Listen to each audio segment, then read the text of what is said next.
The Trump administration admitted an error in deporting a Maryland resident to El Salvador, one of the worst prisons in the world. So who is this man? What happened? How did this happen? And what's going to happen now? Let's dig in. So the Maryland man who was deported, mistakenly deported, is Kilmar Armando Abrigo Garcia. He was arrested with his 5-year-old autistic son in the back seat. ICE agents had waited for the wife to come home and take custody of the child. His wife is a U.S. citizen. His son is a U.S. citizen. He has protected legal status. How do we know for sure that he is in this El Salvadorian prison? Because his wife identified him in footage from the prison. Now, how did he get protected status here in the United States? Well, back in 2019, a confidential informant came forward and reported that he was part of a gang. He was part of a criminal gang. The informant accused Garcia of being part of the MS-13 gang. Now, we have no information, obviously, about this informant. It was confidential.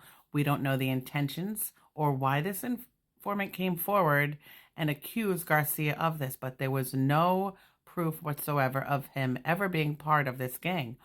So Garcia filed an I-589, which is a filing in the court for asylum. Now, this is interesting. In response to the I-589 application, the judge in the court documents says, although Garcia was found removable, an immigration judge granted him withholding of removal to El Salvador. The judge granted him protection status in the United States. Okay, basically he's got asylum. He's allowed to be here. The judge said if he goes back to El Salvador, his life will be put in danger. Now, Garcia's lawyer filed a lawsuit in court asking the government to basically get Garcia back and also requesting the El Salvadorian government to return Garcia to the United States. He says he's not a member of any criminal or street gang. The problem is the court cannot order the government to get him back. The court cannot order El Salvador to return him. Our government says, yes, this is an oversight, but there's nothing we can do. However, Trump himself has said in the past he's got a great relationship with the president of El Salvador. Why can't he just give him a call and fix this situation? I don't know. We have no answers.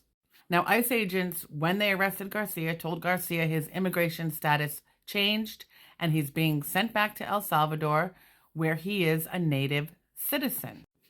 Acting Field Office Director of ICE, Robert Kerner, if I'm pronouncing that correctly, said this is a complete oversight.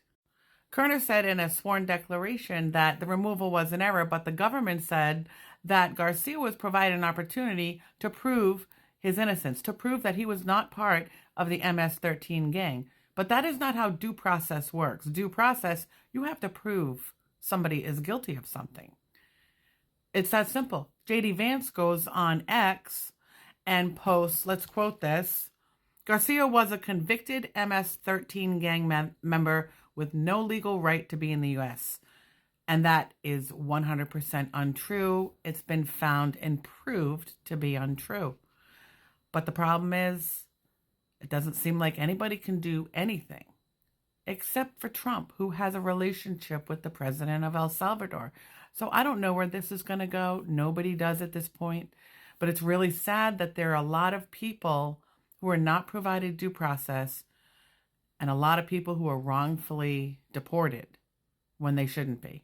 I'll keep you updated on this as I do with everything else. Please like, follow, and share so that I can continue to provide you with more content. And I really appreciate you being here.